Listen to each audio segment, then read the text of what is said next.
Justo después del divorcio lo dejé todo atrás. Mi exmarido, Javier, abrazaba a su amante en la clínica de maternidad del Hospital Ruber Internacional y me dijo, triunfante, una mujer como tú no merece ser la madre de mi hijo. Poco después, su socio apareció en el hospital y con una sola frase lo derrumbó en el acto. El calor sofocante de julio en Madrid parecía quemar la piel. Apreté el papel en mi mano, sin darme cuenta de que sus bordes afilados se clavaban en mi palma. Un ligero olor a sangre se mezclaba con el aire denso y pesado de la ciudad. Frente a mí se alzaba la imponente puerta del Juzgado de Familia de Madrid, una puerta ahora cerrada para siempre, como mis 3 años de matrimonio. En el momento en que bajé el primer escalón, el móvil en mi bolsillo vibró como un loco. Era Javier. Quise estrellarlo contra el suelo, pero una fuerza invisible me hizo pulsar el botón de aceptar la llamada. Quizás en el fondo todavía esperaba algo, una disculpa, una pizca de arrepentimiento, aunque supiera que era imposible. Al otro lado, en lugar de un silencio arrepentido, resonó su voz arrogante y altanera, mezclada con el ruido de un hospital. Ah, Sofía, te llamo para darte una buena noticia. Mi corazón dio un vuelco. Me llamó Sofía, sin el cariño de antes, y se refirió a sí mismo con una distancia gélida. Esa extraña formalidad me dolió más que 1000 insultos. Guardé silencio. Tenía un nudo en la garganta y no podía decir nada. A Javier no parecían importarle mis sentimientos. Continuó con voz excitada. Lucía está a punto de dar a luz. Es un niño. No te imaginas lo contenta que está mi madre.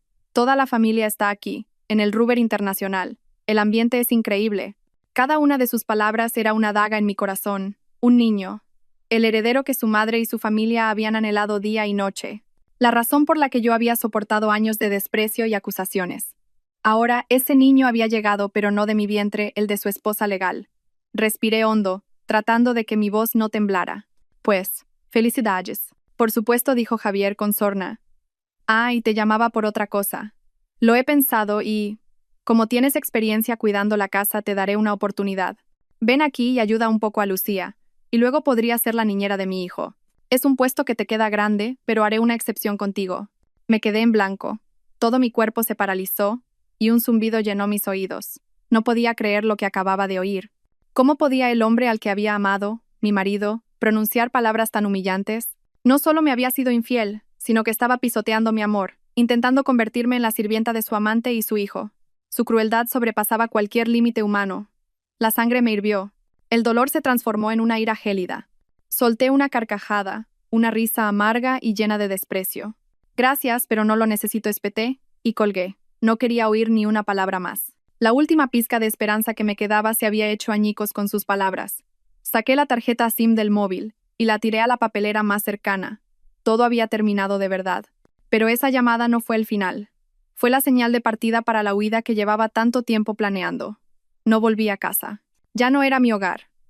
Aquel lujoso apartamento en el barrio de Salamanca, que yo había decorado con mis propias manos, no era más que una jaula de oro para una mujer a punto de ser reemplazada. Caminé sin rumbo sobre el asfalto caliente, pero en mi mente tenía un plan claro hasta el más mínimo detalle. Mi primera parada fue el banco. Fui a la ventanilla y solicité retirar todos los fondos de mi cuenta. La empleada me miró con compasión, viendo mi rostro pálido y mi mano ensangrentada, pero no me importó, solo quería acabar cuanto antes. El dinero se transfirió limpiamente a una cuenta secreta que había abierto la semana anterior y que nadie conocía. La segunda parada fue una tienda de una gran compañía telefónica. Quiero dar de baja esta línea, dije, poniendo el móvil sin SIM sobre el mostrador. El empleado se sorprendió, pero procedió en silencio. Aquel número que me había acompañado durante casi 10 años, que guardaba innumerables alegrías y penas, era ahora una simple secuencia de dígitos sin sentido que debía borrar. Cerré permanentemente todas las cuentas de redes sociales y correos electrónicos vinculados a ese número. Como un fantasma, borré todo rastro de mi existencia en el mundo digital. Finalmente, caminé hasta un centro comercial cercano y me dirigí a las consignas automáticas. Introduje la contraseña y la puerta se abrió. Dentro había una maleta de tamaño mediano, cuidadosamente preparada. La había dejado allí una semana antes, la noche en que me convencí de que mi matrimonio no tenía vuelta atrás. En 10 minutos, borré a mi antiguo yo y rompí con casi una década de mi juventud, ahora tirada a la basura.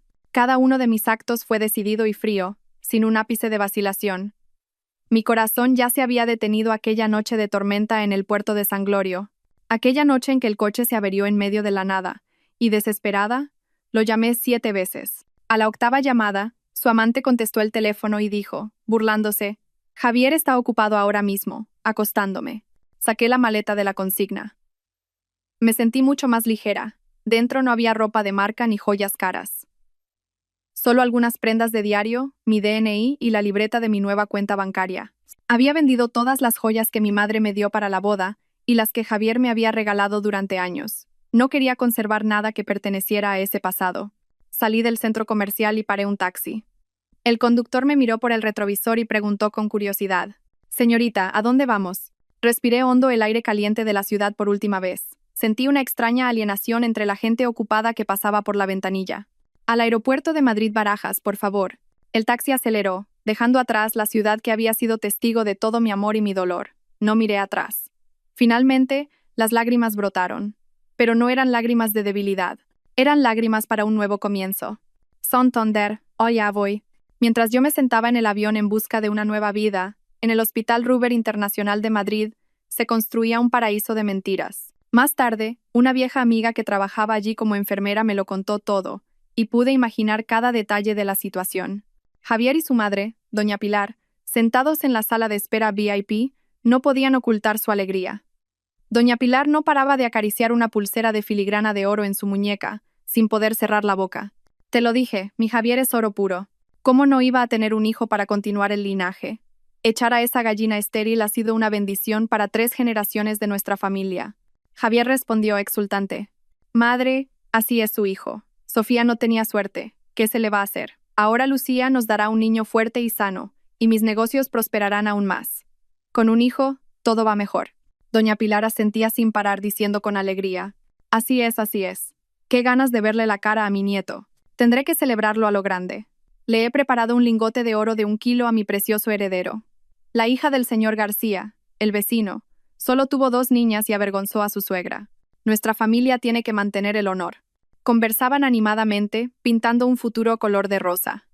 Un nieto adorable corriendo por la casa, Javier heredando toda la fortuna familiar y llevando el negocio a nuevas cotas. En su historia, nadie sentía compasión ni remordimiento por mí, la mujer que había compartido 3 años de su vida con Javier. Yo era simplemente la gallina estéril que merecía ser abandonada. En ese momento, comenzaron las contracciones de Lucía. Javier corrió a llamar a un médico, mientras doña Pilar juntaba las manos y rezaba en susurros. Todo el pasillo del hospital parecía lleno de su ansiedad y expectación. Javier paseaba de un lado a otro frente al paritorio, fingiendo ser un marido y padre ejemplar. Incluso llamó a sus amigos para presumir. Oye, que pronto seré padre de un niño. Esta noche hay que celebrarlo. Doña Pilar también sacó su móvil y llamó a todos sus parientes para anunciar el feliz acontecimiento. Su voz estaba llena de orgullo. Cuñada, pronto nacerá el heredero de nuestra familia. No sabes lo increíble que es mi Javier. En ese instante, su mundo giraba en torno a la palabra hijo. Era su honor, su futuro, todo lo que deseaban. Estaban ebrios de una felicidad que ellos mismos habían creado, sin saber que, en pocas horas, ese paraíso se derrumbaría bajo sus pies. Cuanto más alto se sube, más dolorosa es la caída. Y estaba segura de que esta caída les dejaría una herida que no olvidarían en la vida. Tras unas horas de espera ansiosa y excitada, la puerta del paritorio finalmente se abrió. El fuerte llanto de un bebé resonó con claridad. Javier y doña Pilar corrieron, aclamando. Una enfermera salió con un bebé envuelto en una manta azul, sonriendo. Enhorabuena. Es un príncipe sano de 2 kilos. Doña Pilar soltó un grito de alegría, juntando las manos y dando gracias al cielo. Dios mío, mi precioso heredero. Se asomó para ver al bebé, diciendo sin parar que era idéntico a Javier. Esa nariz aguileña y esa boca firme. Es clavado a mi Javier. Javier tampoco pudo ocultar su alegría y sacó un sobre grueso con dinero para dárselo a la enfermera. Muchas gracias. Han trabajado mucho. Un pequeño detalle de nuestra familia. Se sentía en la cima del mundo. Todo era perfecto. Tenía un hijo, había cumplido el mayor deseo de su madre, y ahora solo le esperaba un futuro brillante. Pero justo en ese momento, salió la jefa de enfermeras, una mujer de aspecto experimentado y severo. Miró alternativamente a Javier y a doña Pilar, luego al bebé, y dijo con una mirada dubitativa. Felicidades. Pero hay un pequeño problema que debemos comunicarles de inmediato. Doña Pilar, eufórica, le hizo un gesto con la mano. Cualquier problema, lo hablamos después. Primero quiero ver a mi nuera. La jefa de enfermeras, manteniendo una actitud seria, la detuvo. Este es un asunto muy importante. Concierne directamente al bebé y al señor Javier. Javier frunció el ceño. ¿Qué ocurre? Mi hijo está sano, ¿verdad? El bebé está perfectamente sano. Sin embargo, durante los análisis rutinarios posteriores al parto, hemos encontrado algo extraño. La enfermera hizo una pausa, miró a Javier directamente a los ojos y dijo, articulando cada palabra: el grupo sanguíneo del bebé es AB. Javier estaba perplejo. ¿Y qué pasa si es AB? Yo de eso no entiendo mucho. Doña Pilar también mostró su disgusto. ¿Y eso qué más da? Con que sea un niño, el grupo sanguíneo es lo de menos. La jefa de enfermeras negó con la cabeza. Su voz seguía siendo tranquila pero firme. Señor, según el historial médico que presentó la madre, la señora Lucía, su grupo sanguíneo es O. Genéticamente, es imposible que un padre del grupo O y una madre de cualquier otro grupo tengan un hijo con sangre del tipo AB. El ruidoso pasillo se sumió en un silencio sepulcral. Las sonrisas de Javier y doña Pilar se congelaron en sus rostros. Javier tartamudeó. ¿Qué tonterías está diciendo? Eso es imposible. Tiene que haber un error. Señor, esto es ciencia básica. Es imposible que nos equivoquemos. Para asegurarnos, hemos repetido el análisis 2 veces. El rostro de doña Pilar se puso rojo de ira. Señaló a la enfermera y gritó: cuidado con lo que dice. Seguro que el hospital ha hecho mal las pruebas. ¿Cómo puede pasar algo así entre mi Javier y mi nuera? Javier también estaba fuera de sí. Gritó: llame al jefe de servicio. Tráigalo aquí ahora mismo. ¿Así es como hacen su trabajo? Es imposible que mi hijo no sea mi hijo. La gente empezó a remolinarse alrededor del paritorio. La jefa de enfermeras, aún con calma, dijo: si no nos creen, podemos realizar una prueba de ADN de inmediato para obtener el resultado más preciso. Pero puedo asegurarles que, médicamente, este niño no puede ser su hijo. Aquellas palabras fueron como un rayo caído del cielo. Javier se tambaleó y se apoyó en la pared para no caer. El paraíso en el que acababa de entrar se había hecho añicos en un instante. Negando la realidad, Javier gritó e insultó, convirtiendo el pasillo del hospital en un caos. Gritaba que el hospital era un fraude, que las enfermeras intentaban sacarle dinero. Doña Pilar hizo lo mismo. Se derrumbó en el suelo, llorando y lamentándose de su mala suerte. La bochornosa escena atrajo innumerables miradas curiosas y móviles que grababan a escondidas. Justo en ese momento de confusión, un hombre con un traje impecable se acercó con calma. Parecía un empresario de éxito, y le seguía una persona que parecía su asistente. Yo había visto a ese hombre antes. ¿Era Marcos, un socio importante de Javier? Marcos no le dedicó ni una mirada a Javier y fue directamente hacia la jefa de enfermeras, inclinando ligeramente la cabeza. Buenos días. Soy Marcos, el padre del niño. Quería agradecer al hospital y a todo el personal médico por cuidar tan bien de la madre y del bebé. Su voz no era alta, pero resonó claramente en el repentino silencio. Javier se giró bruscamente y lo miró con los ojos desorbitados. ¿Qué has dicho? Solo entonces Marcos se volvió hacia Javier. En sus ojos no había emoción alguna, solo frialdad y un atisbo de compasión. Esbozó una ligera sonrisa, más insultante que una bofetada. Javier, haces demasiado ruido. La madre y el niño necesitan tranquilidad. Se acercó tranquilamente y le dio una palmada en el hombro, un gesto cargado de burla. Luego, le susurró al oído, con un volumen suficiente para que todos los presentes lo oyeran. De todos modos, gracias. Has trabajado mucho cuidando de mi mujer y de mi hijo. Ahora, por favor, lárgate. La madre y el niño necesitan descansar. Cada palabra fue como un martillazo en el orgullo de Javier. Su rostro pasó del rojo a un blanco pálido. Movió los labios, pero no dijo nada. Había sido engañado. Se había convertido en un payaso en una obra que creía dirigir. El hijo del que se enorgullecía, la mujer por la que había abandonado a su esposa, todo había sido una farsa. Al oír esas palabras, doña Pilar soltó unos gemidos y se desmayó. La gente a su alrededor volvió a alborotarse. Javier se quedó plantado en medio del pasillo. Miró a Marcos, al bebé en brazos de la enfermera, y a las miradas que se cernían sobre él. Sorpresa, curiosidad y, sobre todo, burla. La humillación lo envolvió por completo. Su orgullo, su arrogancia, todo se derrumbó en un instante. Se tambaleó hacia atrás, sus piernas cedieron y finalmente se desplomó en medio del vestíbulo del hospital. Fue la caída más dolorosa y humillante de su vida. El traidor finalmente probó el sabor de la traición, pero multiplicado por 100. El avión se sacudió ligeramente al despegar y luego se estabilizó. Miré por la ventanilla. La ciudad de Madrid se hacía cada vez más pequeña, Sus luces nocturnas parpadeantes parecían una constelación lejana. Realmente me había ido. Una sensación de libertad y, al mismo tiempo, una profunda tristeza me invadieron. El ronroneo rítmico de los motores del avión, como una triste nana, revivió los recuerdos que había intentado enterrar. Recordé los dulces días de recién casados. Javier era un marido cariñoso. Siempre sabía cómo hacerme feliz. Creíamos que nuestro matrimonio sería un refugio de paz, pero esa paz apenas duró un año. Todo comenzó por culpa de Lucía, una becaria que entró a trabajar en la contabilidad de la empresa de Javier, recién licenciada en su misma universidad. Recuerdo la primera vez que la vi. De apariencia clara e inocente me llamaba Sofía. Qué maja eres cada vez que me veía. No sospeché nada. Luego, Javier empezó a llegar tarde a casa con la excusa de cenas de trabajo. Decía que tenía mucho trabajo y que necesitaba ampliar su red de contactos. Le creí, hasta que una noche llegó oliendo a alcohol y a un perfume desconocido impregnado en su camisa. No era mi fragancia sutil, sino el perfume dulce y provocador de otra mujer. La intuición de una esposa me inquietó. Esa noche, cuando dormía profundamente, hice algo que nunca antes había imaginado. Revisé su móvil, y mi mundo se derrumbó. Innumerables mensajes cariñosos. Se llamaban cariño. Habían disfrutado de fines de semana en hoteles de lujo mientras a mí me mentía diciendo que estaba de viaje de negocios. Lo desperté y le puse el móvil delante de los ojos. Al principio, Javier lo negó, diciendo que era una broma de sus compañeros, pero ante la evidencia irrefutable, se arrodilló, se abrazó a mis piernas y lloró. Sofía, lo siento. Fue solo una aventura de una noche. Me dejé seducir. No sé cómo pasó. Por favor, perdóname solo esta vez. No volverá a ocurrir.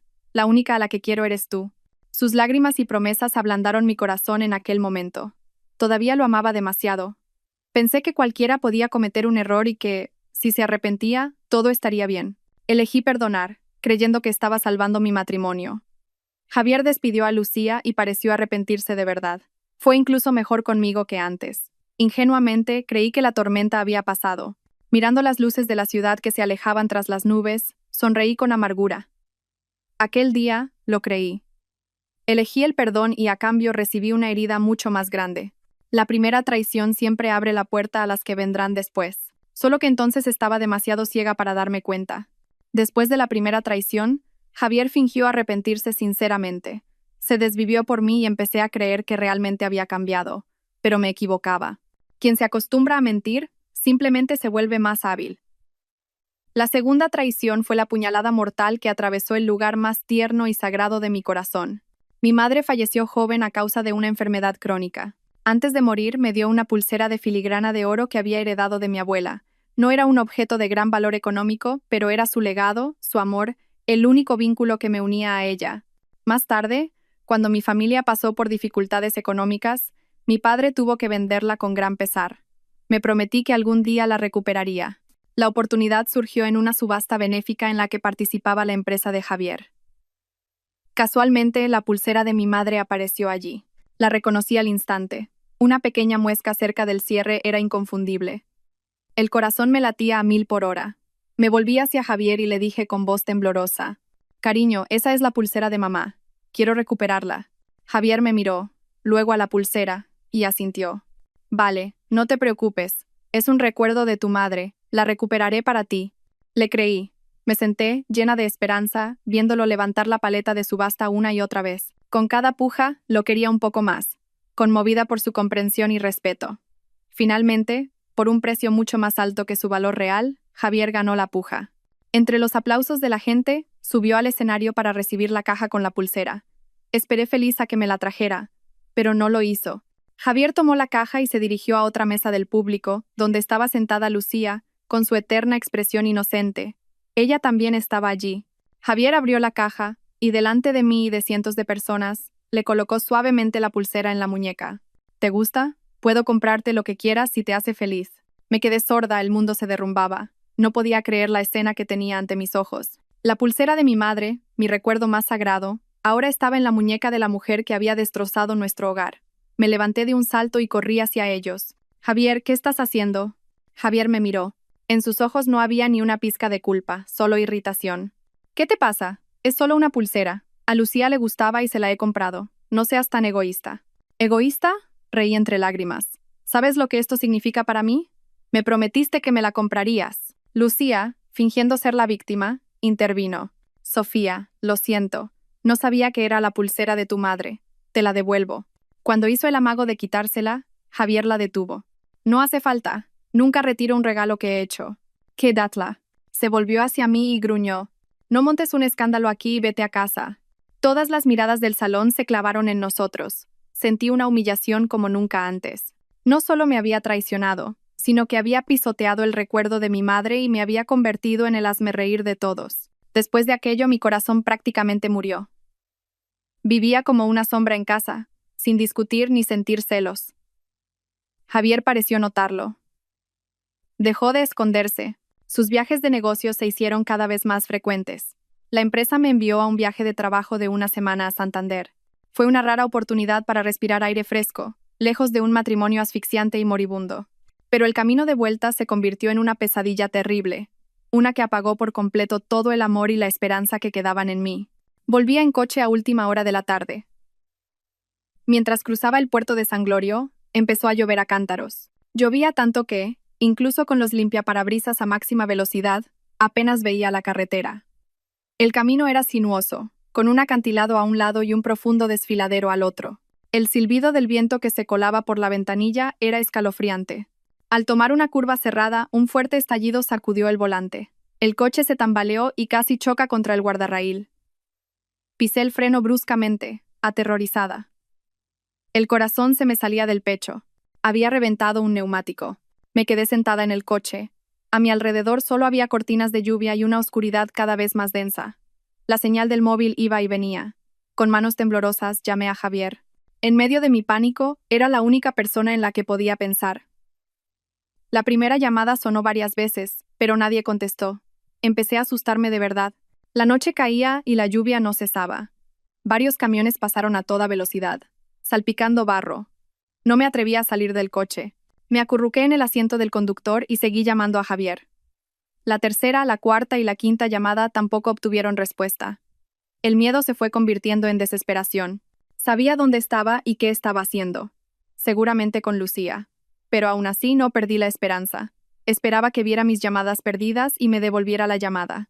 La batería del móvil estaba por debajo del 10%. Hice la sexta y la séptima llamada.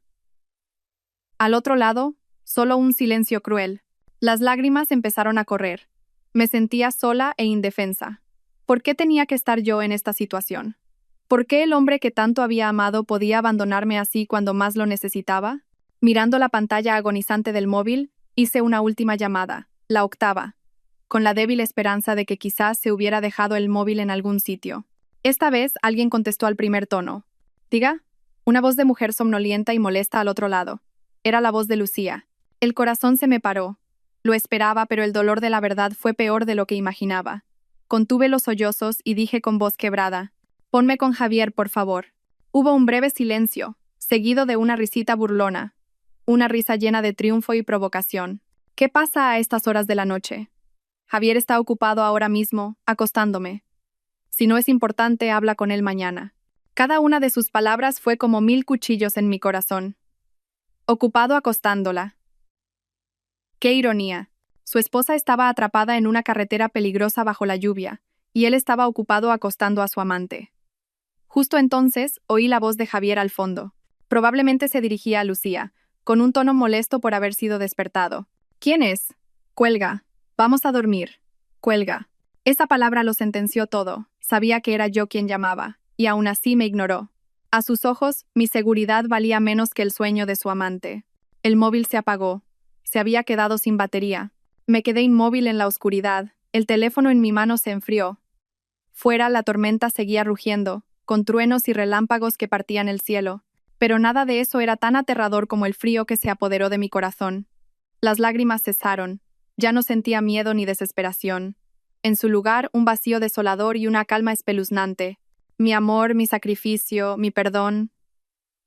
Todo había sido una broma. Intenté aferrarme a un matrimonio podrido. Perdoné a quien no se arrepentía. Y este era el precio que tenía que pagar: ser abandonada a mi suerte en una noche de tormenta. Solté una carcajada. Una risa demencial resonó en el pequeño coche. Me reí de mi propia estupidez. Me reí de la crueldad del hombre al que había amado con todo mi ser. Esa noche, lo entendí. Mi amor había muerto. Murió en esa carretera del puerto de San Glorio, entre el rugido de la tormenta, y con la palabra cuelga del hombre al que llamaba mi marido.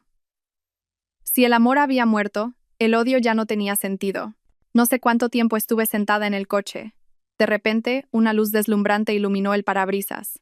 Una vieja furgoneta se detuvo a mi lado. Se abrió la puerta y bajó un hombre de mediana edad con un chubasquero. Le siguió una mujer que parecía su esposa. Golpearon suavemente mi ventanilla. «Señorita, ¿está bien? ¿Algún problema con el coche?» Sus voces sencillas y su genuina preocupación me devolvieron a la realidad. Bajé la ventanilla y respondí con voz quebrada. «He pinchado una rueda». El hombre miró a su alrededor y dijo: «Es peligroso quedarse aquí con esta lluvia. Venga a nuestra casa, pase la noche y mañana por la mañana, cuando pare de llover, llamaremos a alguien para que le arregle el coche». Miré a la pareja. Eran completos desconocidos, pero querían ayudarme sin pedir nada a cambio. Su calidez contrastaba brutalmente con la frialdad de Javier. Asentí. Las lágrimas volvieron a brotar. Me llevaron a una pequeña casa en la ladera de la colina. Era humilde, pero muy acogedora. La mujer me preparó rápidamente un té de jengibre caliente, y el hombre me trajo una toalla seca.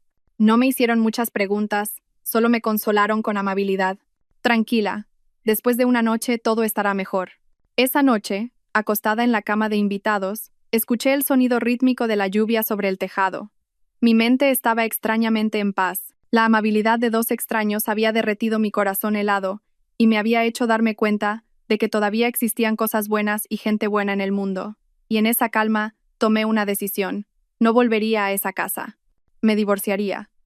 Dejaría a ese hombre y esa vida llena de hipocresía y dolor, pero no me iría en silencio. Le haría pagar por lo que había hecho. No con una pelea escandalosa, sino con un plan. Un plan para que lo perdiera todo. A la mañana siguiente, la lluvia cesó. Un mecánico vino y cambió rápidamente el neumático por el de repuesto. Antes de irme, intenté darles dinero a la pareja, pero se negaron rotundamente. «La alegría está en ayudar a la gente, señorita».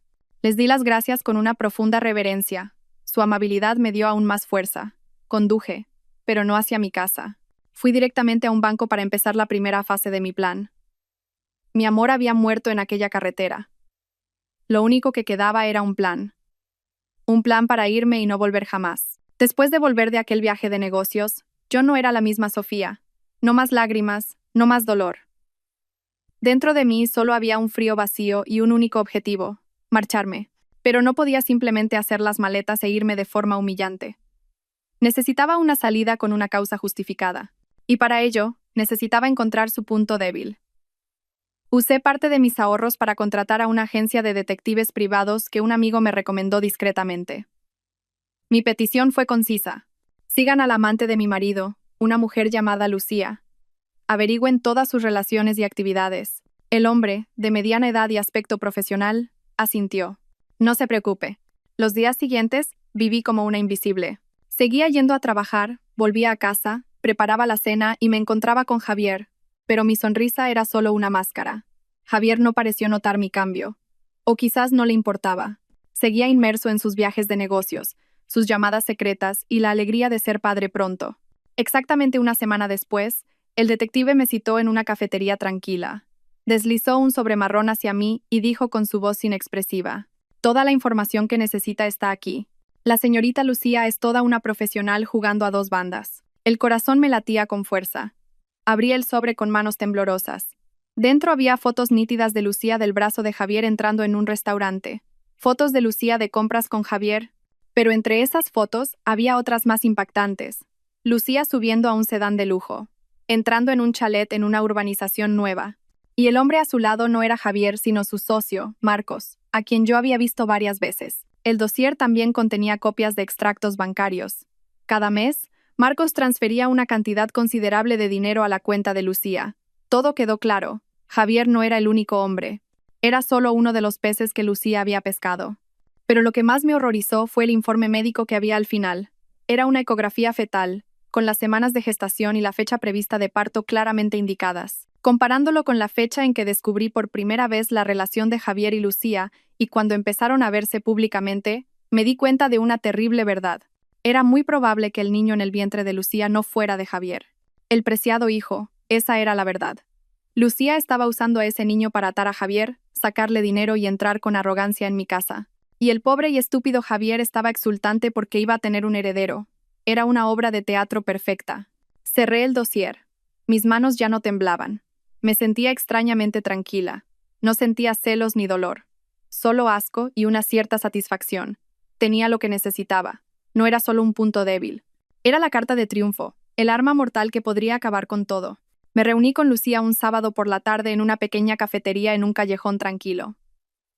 Llegué temprano, elegí una mesa en un rincón y esperé pacientemente. Cuando Lucía entró, seguía con su aspecto claro y puro. Su ropa holgada de embarazada acentuaba su aparente fragilidad. Me vio y me dedicó una sonrisa algo incómoda. «Sofía, ¿para qué me has llamado?»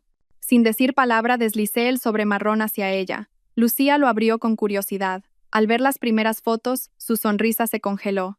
A medida que pasaba las páginas, su rostro palidecía y sus manos empezaron a temblar. Al ver las fotos con marcos y los extractos bancarios, levantó la cabeza y me miró horrorizada. En sus ojos ya no había inocencia, solo un miedo palpable. «¿De dónde has sacado esto? ¿Qué quieres?» Solo entonces abrí la boca. Mi voz, para mi propia sorpresa, sonaba tranquila. «No he venido por celos. Tampoco pienso darle esto a Javier ni a la esposa de Marcos. He venido a proponerte un trato». Lucía tragó saliva, sus ojos llenos de cautela. ¿Un trato? ¿Qué trato? «Quiero el divorcio», dije sin rodeos. Pero Javier no aceptará fácilmente, especialmente ahora que cree que va a tener un hijo. Por eso necesito tu ayuda. Deslicé otra bolsa de papel hacia ella. Dentro había un fajo de billetes bien ordenado. 30.000 euros, dije claramente. Ayúdame a que Javier firme los papeles del divorcio. Cuando esté hecho, este dinero es tuyo. Y te entregaré todas estas pruebas. Después, cada una por su lado. Tú consigues lo que quieres, el puesto de señora y mujer de Javier. Y yo consigo lo que quiero, la libertad. Lucía miró fijamente el dinero. Una codicia inocultable apareció en sus ojos, pero aún dudaba. «Pero, ¿cómo voy a conseguir que firme? No es tonto». «No es tonto, pero es arrogante», y vanidoso respondí. «Y esa es su mayor debilidad.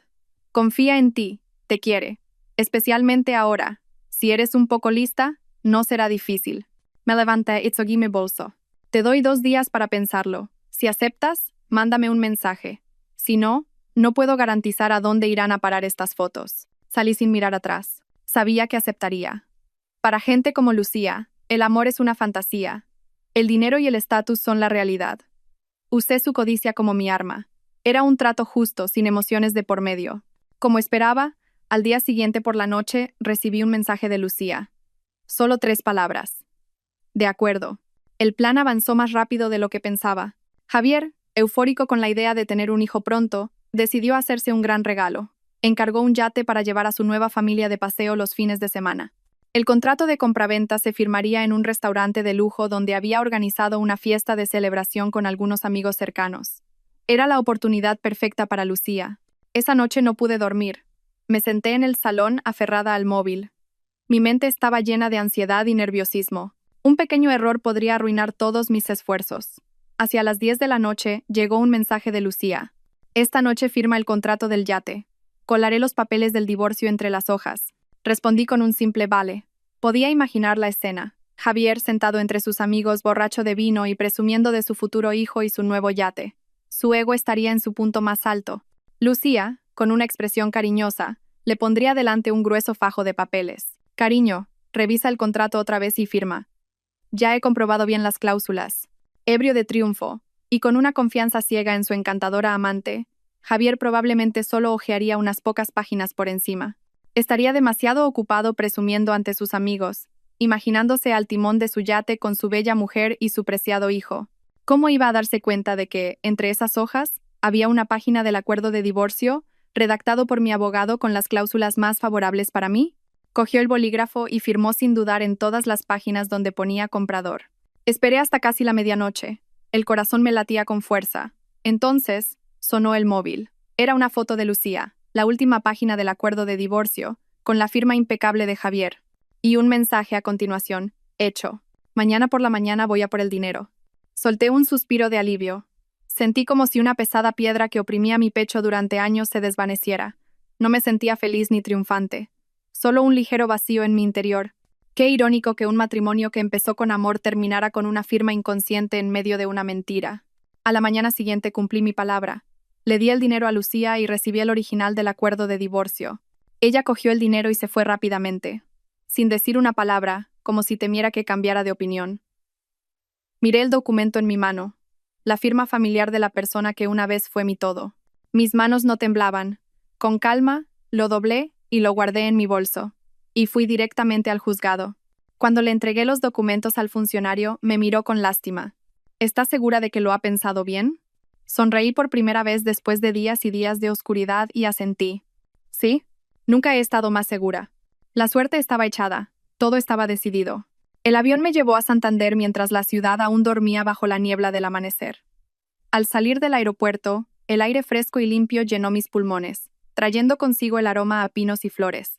Era completamente diferente al aire viciado y sofocante de la ciudad que acababa de dejar. Respiré hondo. Sentí como si todas mis preocupaciones se desvanecieran. No quería alojarme en un hotel ni en un ruidoso resort. Quería encontrar un lugar verdaderamente tranquilo para empezar de nuevo. Después de buscar durante todo un día, encontré una pequeña y bonita casa de una sola planta junto al mar, en la zona de El Sardinero. La casa era vieja, con la pintura desconchada en algunos sitios, pero tenía un amplio jardín delantero cubierto de maleza y una valla de rosales silvestres que llevaban mucho tiempo sin cuidar. Me enamoré de la casa a primera vista. No era perfecta como yo, pero tenía una vida latente. Con dedicación se volvería hermosa. Alquilé la casa por un año. Los días siguientes, me dediqué a limpiar y arreglarla. Rasqué la pintura vieja y pinté toda la casa de un blanco puro. Recorrí tiendas de segunda mano y elegí una a una las mesas, sillas y estanterías que me gustaban. Todos los muebles eran sencillos y funcionales en lugar del lujo del antiguo apartamento. Dediqué la mayor parte de mi tiempo al jardín. Arranqué las malas hierbas, aré la tierra y planté lavanda, margaritas y algunas hierbas aromáticas. El trabajo físico me agotaba, me llenaba de tierra, pero mi mente estaba extrañamente feliz y en paz. Con cada gota de sudor, parecía que los malos recuerdos se iban lavando. Por las tardes, después de una ducha, me preparaba un té caliente y me sentaba en el porche a contemplar el mar en calma. No más discusiones, no más esperas desesperadas. Solo yo, mi pequeña casa y una paz absoluta. A veces, los vecinos pasaban, me sonreían y me saludaban amablemente. La calidez y sencillez de la gente de aquí me reconfortaba el corazón. Una tarde, mientras plantaba el último rosal, me senté en el suelo y contemplé mi trabajo.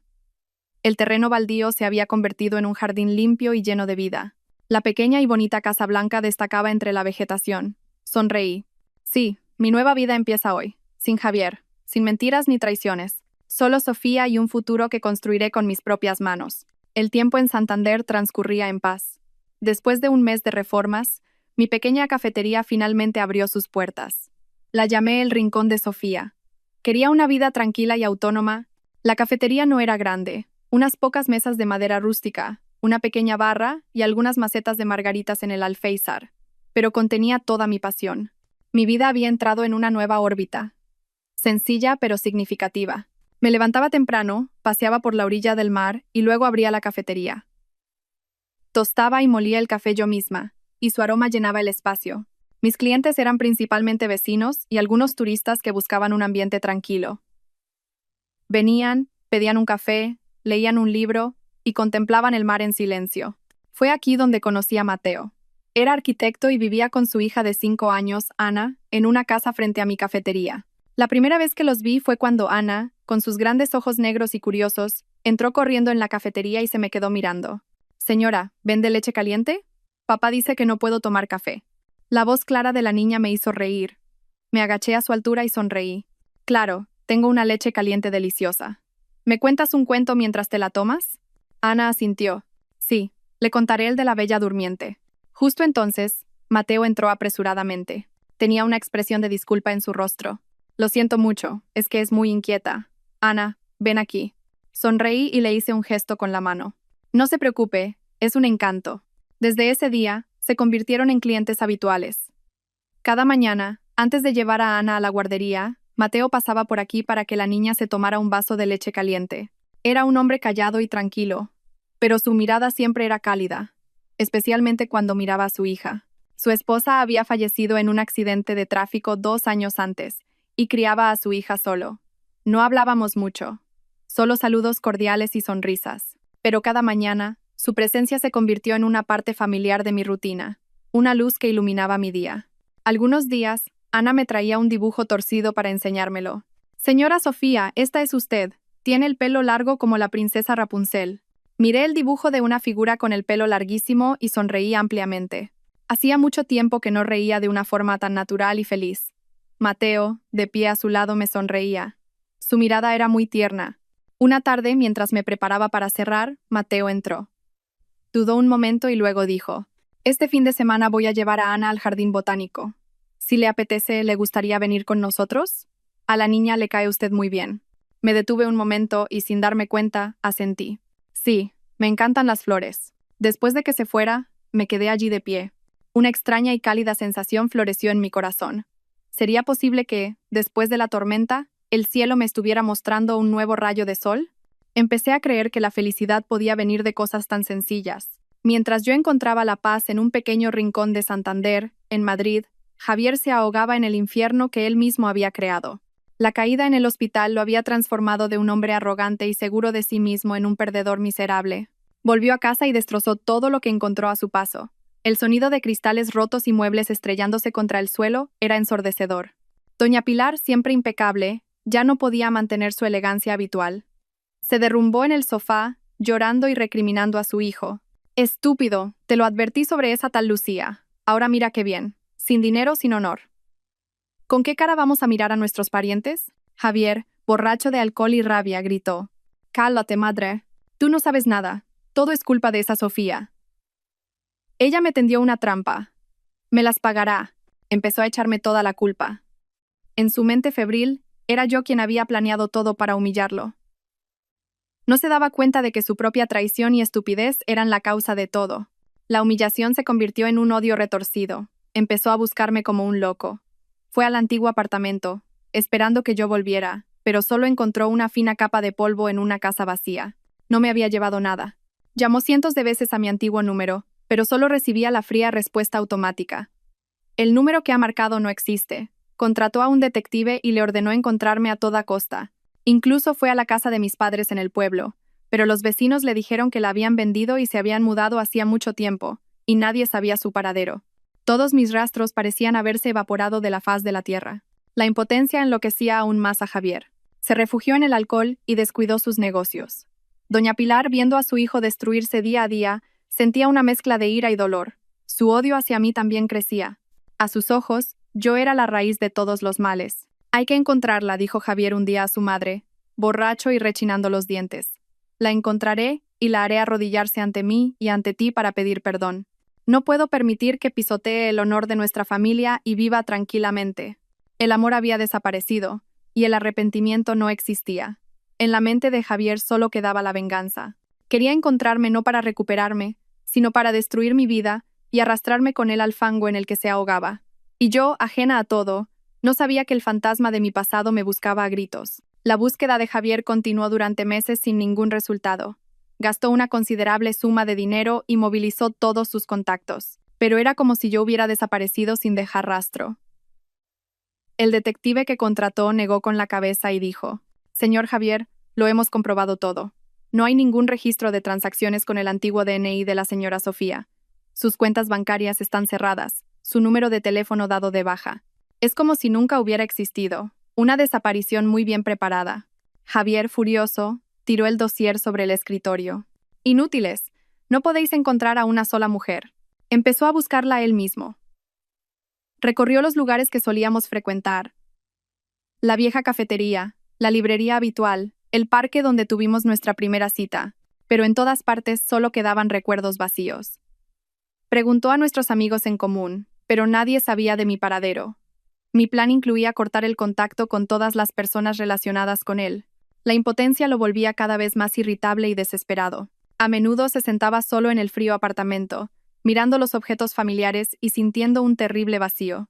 Por primera vez en su vida, se dio cuenta de que mi ausencia dejaba un hueco mucho más grande de lo que pensaba. Pero no era el hueco del amor, sino el de una costumbre perdida, de una posesión. Doña Pilar, viendo a su hijo cada vez más demacrado, se impacientaba. «¿Y si se ha ido a la casa de sus abuelos en el pueblo? ¿En algún rincón de Galicia? ¿Has enviado a alguien allí? Ya he ido, espetó Javier. No estaba. He enviado gente a todas partes y no hay ni una sola pista. La desesperación de estar en un callejón sin salida lo consumía día a día. Se obsesionó con encontrarme. Ya no era simple ira, se había convertido en una compulsión. No podía aceptar que la mujer a la que siempre había ignorado, la que creía que nunca lo abandonaría, pudiera desaparecer de una forma tan perfecta. Se sentía como si su propia presa lo hubiera cazado. Una noche, completamente borracho, Javier volvió al apartamento.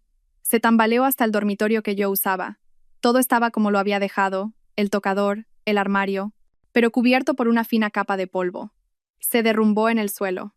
La impotencia y la soledad lo abrumaron. Agachó la cabeza. Por primera vez en años, lloró.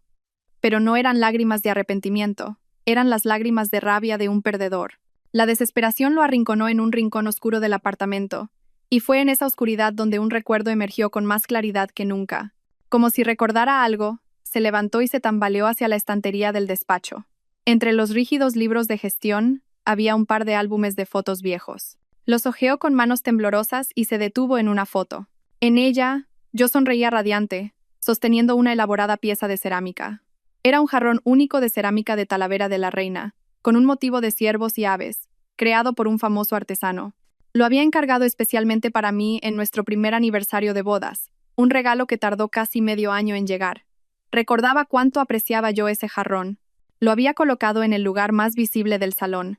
Lo limpiaba con esmero todos los días. No era un simple regalo, era un símbolo de nuestro amor en aquellos tiempos, cuando todavía era puro e inmaculado. Un pensamiento cruzó la mente de Javier. Ropa, joyas, dinero. Yo podía abandonar todo eso.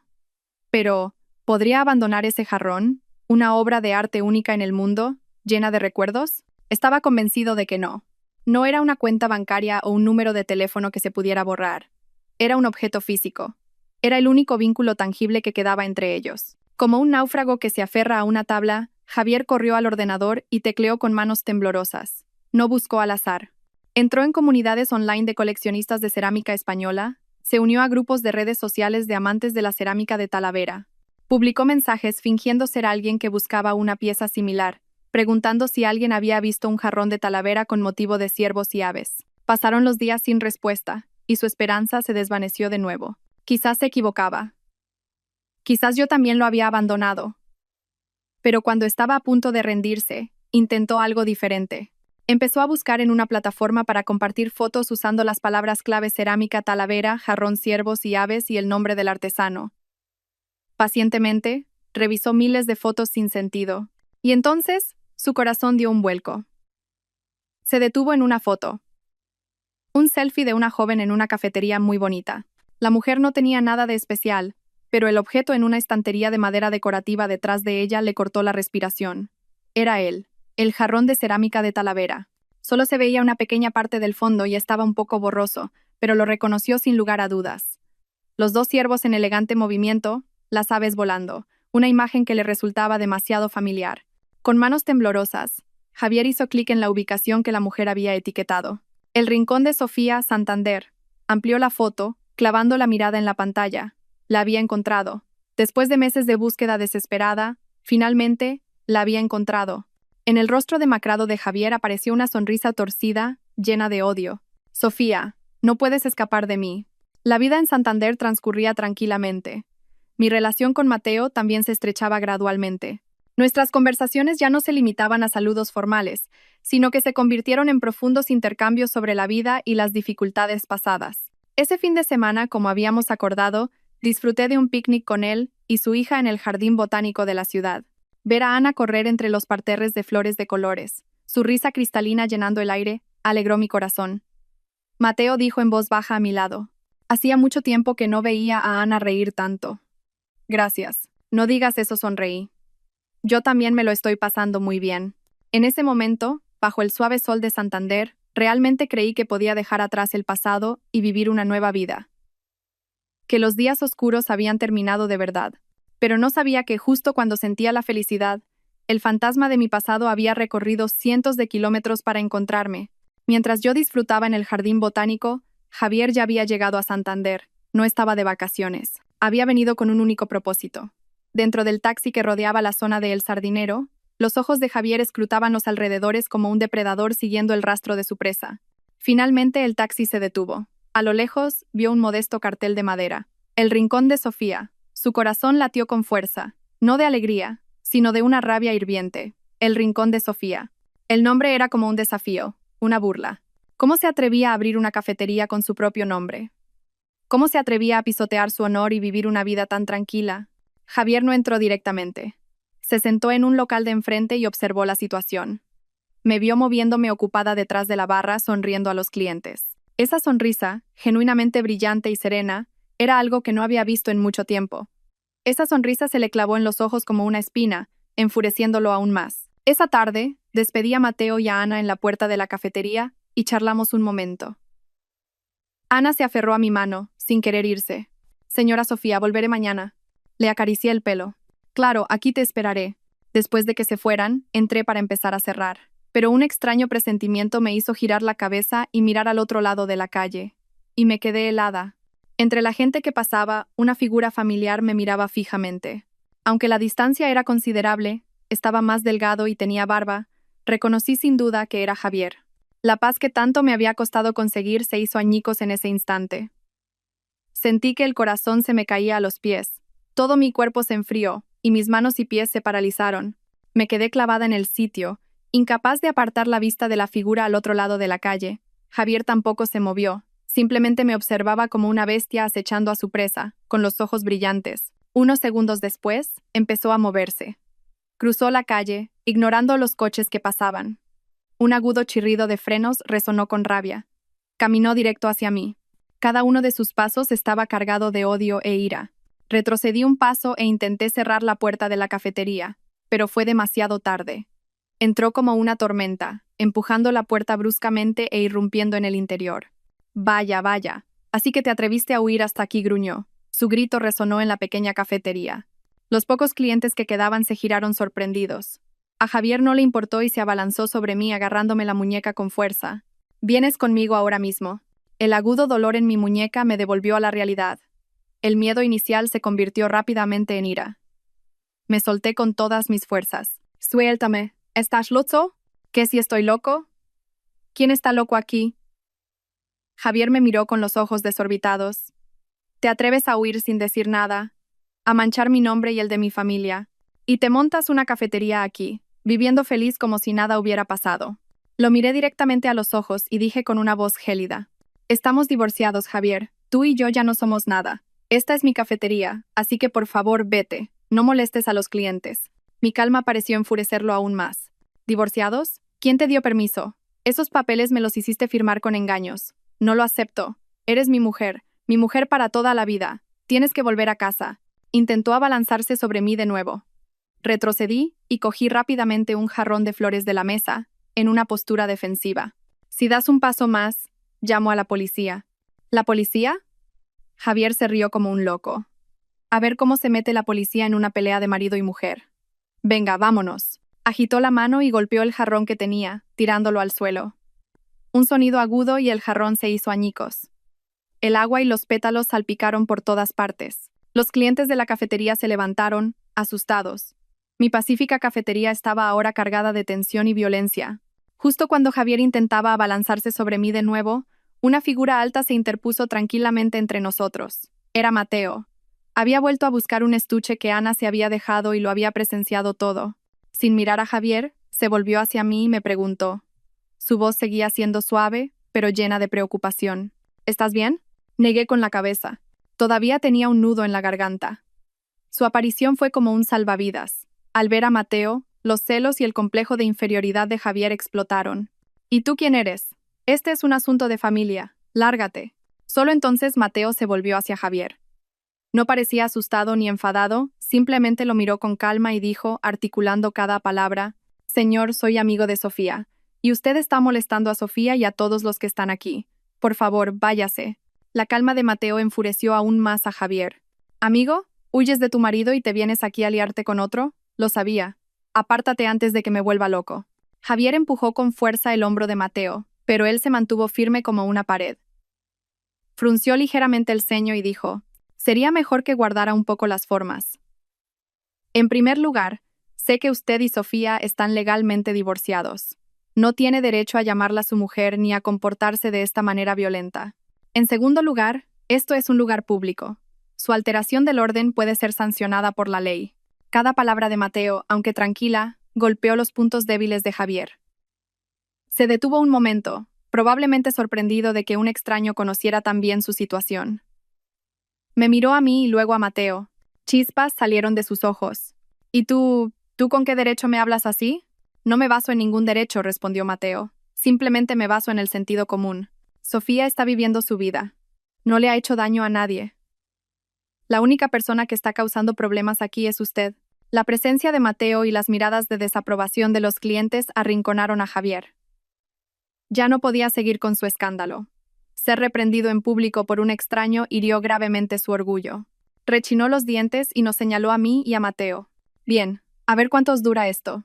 Sofía, te arrepentirás. Con esas palabras, se dio la vuelta bruscamente y salió de la cafetería a grandes zancadas. Detrás, solo quedó el caos y un pesado silencio. Lo vi marcharse, temblando de miedo y de rabia. Mateo se volvió y puso una mano suavemente en mi hombro. Ya está, estoy aquí. Esa simple frase, extrañamente, tranquilizó mi corazón. Después de que Javier se fuera, la cafetería quedó en un silencio extraño. Los pocos clientes que quedaban pagaron apresuradamente y se fueron. Probablemente no querían meterse en problemas. Pronto, solo quedamos Mateo y yo. Cuando la adrenalina bajó, sentí que las piernas me fallaban. Me derrumbé en una silla. Todo mi cuerpo todavía temblaba. Mateo, sin hacer más preguntas, recogió en silencio los trozos del jarrón roto y luego me preparó una taza de tila caliente. Toma esto, te calentará el cuerpo. Sostuve la taza. El calor se extendió por mis manos, pero el frío de mi corazón no desaparecía. Gracias, y lo siento. Si he causado problemas. Mateo se sentó frente a mí y negó con la cabeza. No tienes que disculparte. Quien debería disculparse es ese hombre. Hizo una pausa y añadió: si no quieres hablar, no te preguntaré. Pero si necesitas a alguien que te escuche, siempre estaré aquí. Su sinceridad y respeto me conmovieron. Miré al hombre bueno que tenía delante y por primera vez sentí el deseo de contar mi historia. No le conté todo, pero sí lo suficiente para que entendiera. La traición, los papeles del divorcio y por qué había huido hasta aquí en busca de una nueva vida. Mateo escuchó en silencio, sin juzgar. Cuando terminé, solo dijo una cosa: eres una mujer muy fuerte. Las lágrimas volvieron a brotar. Pero ahora me ha encontrado. No sé qué hacer. Quizás tenga que volver a huir. No, dijo Mateo de repente, con voz firme. La primera vez que huiste fue para escapar de un infierno. Pero ahora, Sofía, estás en tu casa. Nadie tiene derecho a echarte de aquí. No tienes por qué volver a huir. Sus palabras recorrieron mi espalda como una corriente eléctrica. Es cierto. ¿Por qué tengo que huir? Este es mi hogar, la vida que he construido con tanto esfuerzo, el lugar donde he encontrado la paz. No puedo permitir que Javier la destruya tan fácilmente. Me sequé las lágrimas y miré a Mateo. Mi mirada se había vuelto mucho más decidida. Tienes razón. No huiré más. Pero tengo que proteger este lugar y a mí misma. Yo te ayudaré, respondió Mateo sin dudarlo. Nos sentamos juntos y discutimos qué hacer. Lo primero y más importante era reforzar la seguridad de la cafetería y de mi casa. Sería bueno instalar cámaras, sugirió Mateo, tanto dentro de la cafetería como en el patio. Al menos, le disuadirá de actuar imprudentemente, y si pasa algo, tendremos pruebas. Acepté de inmediato. Era una idea muy razonable. El incidente de hoy había sido una advertencia. No me había hundido ni me había hecho huir. Al contrario, me había hecho más fuerte y decidida. Después del altercado con Javier, hubo una ligera agitación en mi vida. Las miradas curiosas de algunos clientes y los rumores infundados, pero con la ayuda de Mateo todo volvió pronto a la normalidad. Me instaló un sistema de cámaras discreto, una en el mostrador con vistas a toda la cafetería y otra apuntando al patio delantero. Empecé a sentirme un poco más segura, pero siempre mantenía un estado de alerta. Unas 2 semanas después, en una tarde tranquila con pocos clientes, una figura familiar apareció de repente en la puerta de la cafetería. Me quedé helada. Era doña Pilar, mi ex-suegra, pero hoy parecía completamente diferente. Su habitual aire de elegancia y arrogancia había desaparecido. Vestía ropa más sencilla, su rostro estaba demacrado y, en lugar de su mirada afilada, había una cierta tristeza. Entró dudando y me miró con ojos inquisitivos. Hija, he venido a verte. Me quedé detrás del mostrador, con los brazos cruzados, sin decir una palabra, fríamente. Sabía que esto era otro acto de teatro. Doña Pilar, al no obtener respuesta, puso una expresión de dolor. Se secó una lágrima furtiva. Sé que me equivoqué. Lo siento. Desde que te fuiste, Javier no es el mismo. Bebe todos los días. Y verlo así me destroza por dentro. Todo es culpa mía. Lo eduqué mal. Su actuación era tan convincente que si no fuera por el daño que ella y su hijo me habían causado, casi la habría creído. Seguí en silencio. Al ver que el sentimentalismo no funcionaba, cambió de táctica. Puso una cesta cuidadosamente envuelta sobre la mesa. Sé que no quieres verme. Solo he venido a ver cómo estabas. Me alegro de que hayas abierto una cafetería tan bonita. He traído un poco de tila que he preparado yo misma. Bébetela, tranquilízate y olvida todo lo malo del pasado. Empujó la cesta hacia mí. Dentro había una gran botella de cristal con un líquido de un verde claro. Su sonrisa parecía muy bondadosa, pero sabía que detrás de ella se escondía un plan malvado. Eché un vistazo a la esquina del techo, donde la pequeña cámara grababa todo en silencio. Decidí seguirle el juego. Suspiré fingiendo cansancio. Ya es agua pasada, tampoco quiero removerlo. Gracias por su preocupación, señora. La llamé señora a propósito. El rostro de doña Pilar se tensó por un momento, pero rápidamente volvió a su expresión lastimera. Todavía estás enfadada conmigo. Pero, por favor, acepta mi gesto. Me sentaré un momento y me iré enseguida. Se sentó en una silla cercana. Sus ojos seguían recorriendo la cafetería y, de vez en cuando, me miraba de reojo, como esperando que bebiera la infusión. Cogí la botella, sentí el frío del cristal. Le dediqué a doña Pilar una sonrisa sociable. La tila tiene muy buena pinta. Le serviré una taza a usted también. Doña Pilar agitó la mano apresuradamente, con la sonrisa algo forzada. No, no, la he preparado para ti. Bébetela tú. Por favor, tómate una taza por mí. La he hecho yo misma. Es limpia y buena para la salud. Repitió que la había hecho ella misma, como si temiera que no la creyera. Su insistencia confirmó mis sospechas. Cogí una taza e hice el amago de servir. Los ojos de doña Pilar brillaron, siguiendo cada uno de mis movimientos. Pero justo cuando iba a inclinar la botella, fruncí el ceño de repente y me llevé una mano al estómago. Doña Pilar preguntó preocupada, ¿qué te pasa? Hice un gesto como si no fuera nada. No es nada, debe de ser el reflujo otra vez. Últimamente, si como algo que no conozco, me sienta mal. El médico me ha dicho que no tome té ni café por un tiempo. Lo siento mucho, señora. Agradezco el detalle, pero no puedo beberlo ahora. Lo dije con un tono lleno de pesar. Vi claramente la decepción cruzar su rostro, pero la ocultó rápidamente con una sonrisa compasiva. Ah, vaya, esa enfermedad es muy molesta. Si no puedes beberla, déjala. Tómala cuando te encuentres mejor. Me quedaré un poco más y luego me iré, que se me hace tarde. Se quedó sentada unos minutos más, charlando de trivialidades, y luego se levantó para irse. Antes de salir, no olvidó recordarme. Bébete la tila, ¿eh? Es buena para la salud. Sí, de acuerdo, la acompañé hasta la puerta sin perder la sonrisa. Cuando su figura desapareció tras la colina, mi sonrisa se desvaneció al instante. Cerré la puerta de un portazo y eché el cerrojo. Miré la botella de tila sobre la mesa y sentí un escalofrío. Si no hubiera estado alerta hoy y me la hubiera bebido, ¿qué habría pasado? Probablemente me habría quedado profundamente dormida, y al despertar, quizás me habrían llevado a algún sitio, o algo peor. No quería ni pensarlo.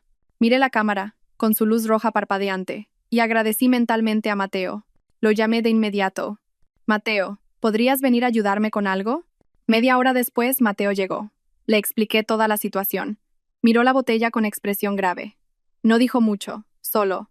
Me llevo esto para analizarlo. Tú no te muevas de casa y cierra bien las puertas. Me senté en la cafetería, esperando nerviosamente. Unas 2 horas después sonó mi móvil. Era Mateo. Sofía, su voz al otro lado sonaba muy tensa. Ya tengo los resultados.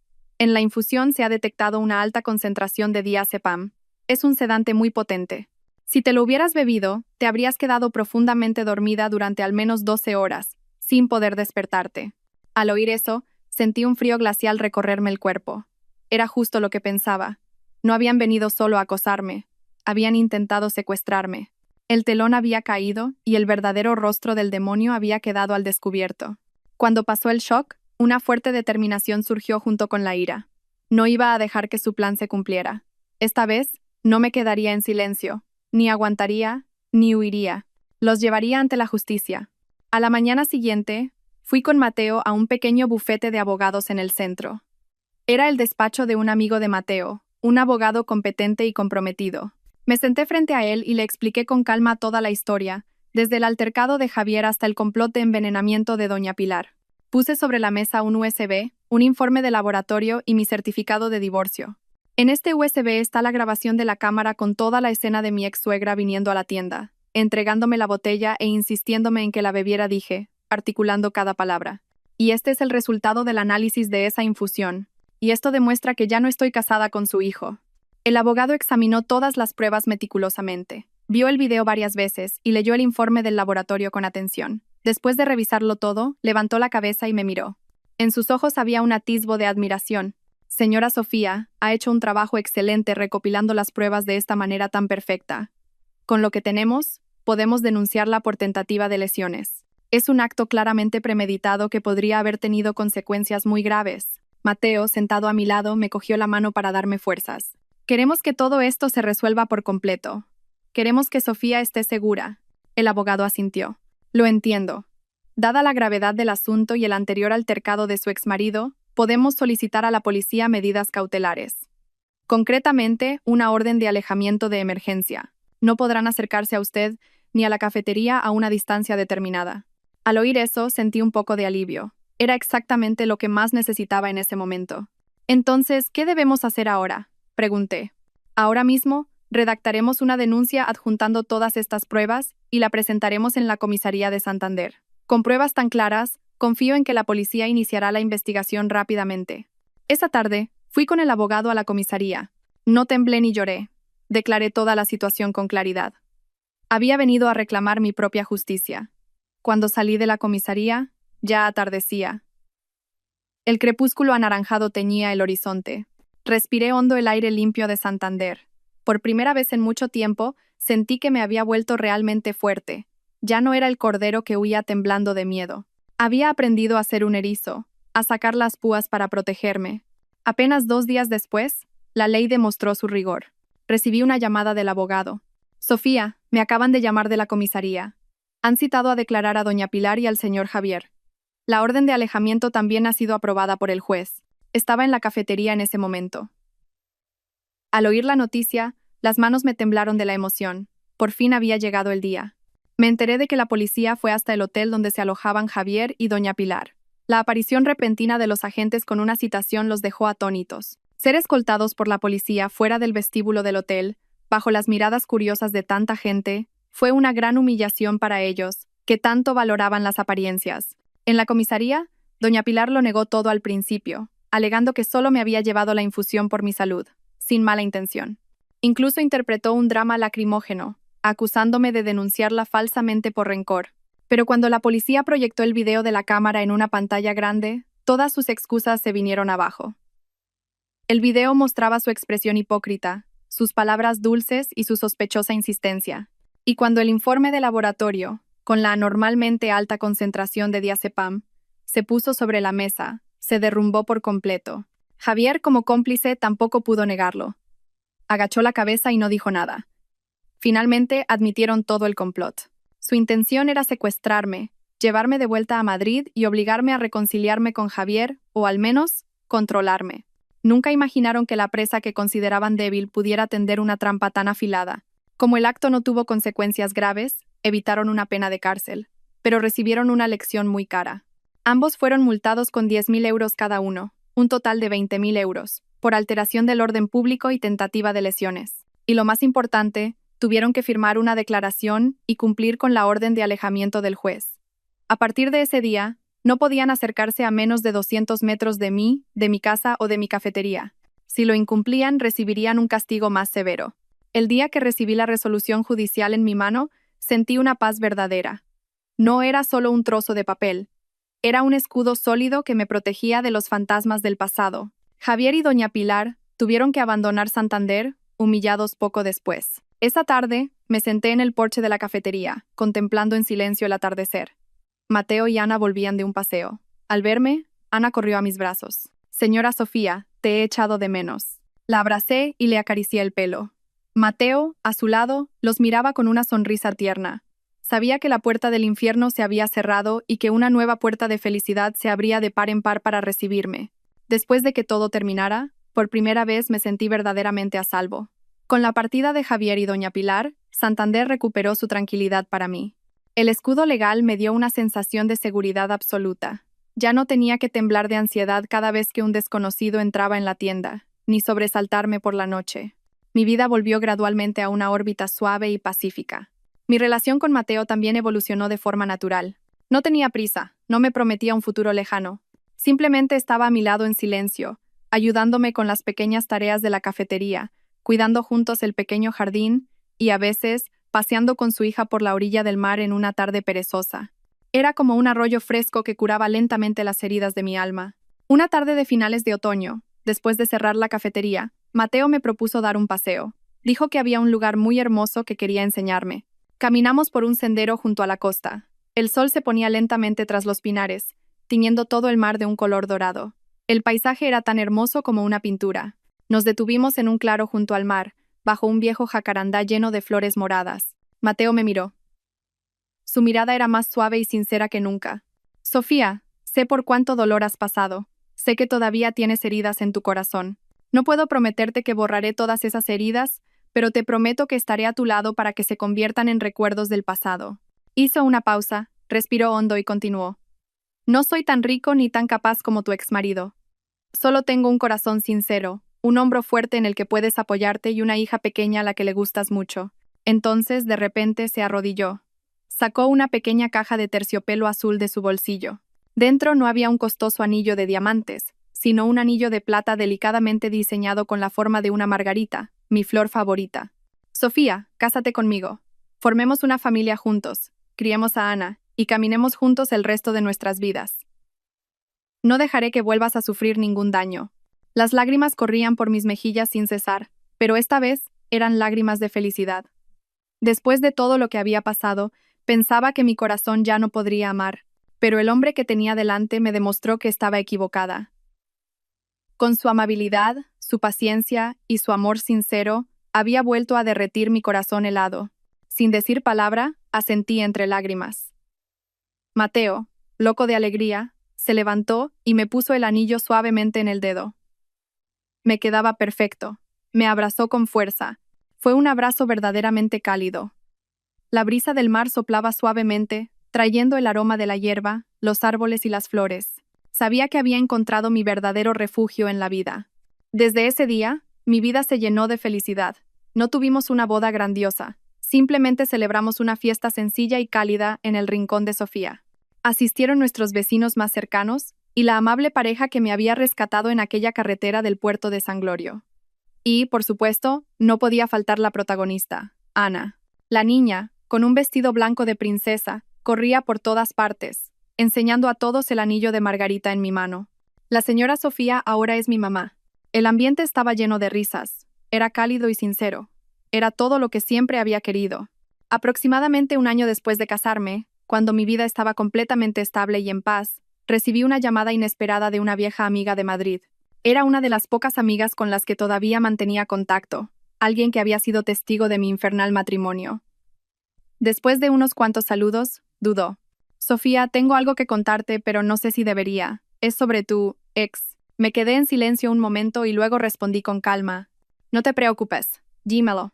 Al otro lado, la voz de mi amiga sonaba algo apenada. La empresa de Javier ha quebrado. Después del escándalo en Santander, su reputación se fue por los suelos. Sus clientes más importantes cancelaron los contratos, y además, como no paraba de beber y no trabajaba, era cuestión de tiempo. Al oírlo no sentí nada en mi corazón. Era la consecuencia lógica de sus actos. Mi amiga continuó. ¿Y doña Pilar? Después de pagar la multa y la humillación en el barrio, le da vergüenza mirar a la gente a la cara. Para pagar las deudas de su hijo, vendió el chalet grande, y ahora los dos viven en un pequeño apartamento en las afueras. Está completamente destrozada, parece 10 años más vieja. El karma realmente no perdona a nadie. Su arrogancia, su desprecio por los demás y sus malvados planes se habían vuelto finalmente contra ellos. ¿Y Lucía? Pregunté casi sin darme cuenta. Ah, esa, se burló mi amiga. En cuanto Javier se arruinó, el tal Marcos cortó la relación de inmediato. Por lo visto, la mujer de ese se enteró y montó un escándalo. Ahora está criando al niño sola y lo pasa fatal. Trabaja en una tienda de ropa para poder llegar a fin de mes. Me quedé en blanco por un momento. Una obra de teatro llena de mentiras y cálculos. Al final, todos los actores tuvieron un final miserable. No me sentí ni satisfecha ni feliz. Solo sentí lástima por mi yo del pasado, que se había visto envuelta en ese torbellino. Colgué el teléfono y salí al porche. Mateo estaba regando el campo de lavanda con Ana. La risa de padre e hija resonaba. Los miré y sentí una paz extraña. El pasado realmente había quedado atrás. Una semana después de hablar con mi amiga, recibí un paquete desconocido. No tenía remitente, solo la dirección de un bufete de abogados de Madrid. Lo abrí por curiosidad. Dentro había una carta escrita a mano en un papel viejo y arrugado. Reconocí al instante la letra de Javier, no por expectación, sino por una vaga inquietud. ¿Qué querría ahora? Respiré hondo y empecé a leer. Sofía, cuando leas esto, probablemente estarás viviendo muy feliz. Yo estoy en el fondo de mi vida. No te escribo para pedirte perdón. Sé que no me lo merezco. Tampoco para suplicarte que empecemos de nuevo. Sé que es imposible. Te escribo porque, por primera vez en mi vida, quiero disculparme sinceramente. Su letra era temblorosa y, en algunos sitios, estaba borrosa, como si unas lágrimas la hubieran manchado. Lo he perdido todo, Sofía. El negocio, el dinero, el honor. Antes pensaba que eso era lo más importante. Pero sentado solo en este pequeño apartamento de alquiler, me he dado cuenta de que lo más valioso que perdí fuiste tú. Perdí a la mejor esposa del mundo, la persona que me amó y se sacrificó por mí incondicionalmente. Siempre di por sentada tu presencia. Pensaba que, hiciera lo que hiciera, siempre estarías ahí esperándome. Fui demasiado arrogante, demasiado estúpido. Escuché a mi madre, me centré en las apariencias, y no me di cuenta de que estaba destruyendo mi propia felicidad con mis propias manos. Durante todo este tiempo, he vivido con culpa y arrepentimiento. Cada noche, recuerdo tu llanto, recuerdo cómo te dejé sola en aquella carretera. Me atormenta, no espero que vuelvas. Solo quiero que sepas que me arrepiento de verdad. Esta disculpa puede que llegue demasiado tarde, pero aún así, quiero decírtelo. Por todo lo siento. Espero que seas feliz, Javier. Terminé de leer la carta y la doblé en silencio. Sin lágrimas, sin ira, sin satisfacción. Mi corazón estaba extrañamente en paz. Quizás cuando una persona experimenta el final del dolor, el odio también desaparece. Salí al patio, donde Mateo le estaba enseñando a Ana a dibujar. Me acerqué a la vieja barbacoa que usábamos para quemar las hojas secas del jardín. Tiré la carta al fuego. Las llamas se avivaron y devoraron el papel en un instante. Mateo se acercó y me cogió la mano suavemente. ¿Pasa algo? Negué con la cabeza y le sonreí. No es nada. Solo estaba quemando el último rescoldo del pasado. Había perdonado a Javier, no porque él mereciera el perdón, sino porque yo merecía la paz. Este perdón no era para darle a él una oportunidad, sino para darme a mí misma una liberación completa. A partir de este momento, el pasado realmente ya no me debía nada. Las mariposas bailaban sobre los arbustos de margaritas. El aire fresco traía el olor a tierra, a pinos y al café recién hecho que acababa de preparar. Estaba sentada en un columpio de madera con un libro en la mano, pero no podía apartar la vista de la escena que tenía delante. Mateo llevaba a Ana a caballito, jugando al pilla-pilla en el pequeño jardín. La risa cristalina de la niña y la risa cariñosa de él se mezclaban, creando la música más feliz y sencilla que jamás había oído. Ana, al ver que la miraba, bajó de la espalda de su padre y corrió a mis brazos. «Mamá Sofía, papá Mateo es demasiado rápido. No puedo pillarlo». La abracé y le besé el pelo suave. «¿Qué te parece si luego mamá y tú nos salíamos para pillar a papá Mateo?» «Sí», gritó la niña, loca de alegría. Mateo se acercó y se sentó a mi lado, pasando su brazo por mis hombros de forma natural. «¿Qué estáis tramando vosotras dos?» Apoyé la cabeza en su hombro y sonreí misteriosamente. Nos quedamos así sentados, contemplando en silencio el jardín y, a lo lejos, el mar brillante de Santander. No hacían falta palabras grandilocuentes ni promesas eternas. A veces, la felicidad era simplemente estar en un espacio tan pacífico, con las personas que amas. De repente me di cuenta de que la vida es como un vasto océano. A veces es tranquilo y claro, pero otras veces las tormentas rugen y las olas gigantes azotan. Una vez, fui arrastrada por las olas de la traición y la mentira, y pensé que nunca más podría salir a flote. Pero nadé por mí misma y encontré mi propio faro. Y ese faro eran Mateo y Ana, esta casa y esta vida pacífica. Ellos me demostraron que después de la tormenta siempre llega la calma, y me hicieron creer que el amor verdadero y la bondad siempre existen. Había encontrado al hombre con el que podría navegar a través de todas las tormentas y contemplar todos los hermosos mares del mundo. Cerré los ojos y respiré hondo. olor a flores, a tierra y a felicidad. Realmente había vuelto a nacer, más fuerte y más serena que nunca. El nuevo capítulo de mi vida, un capítulo lleno de sol y risas, acababa de empezar de verdad.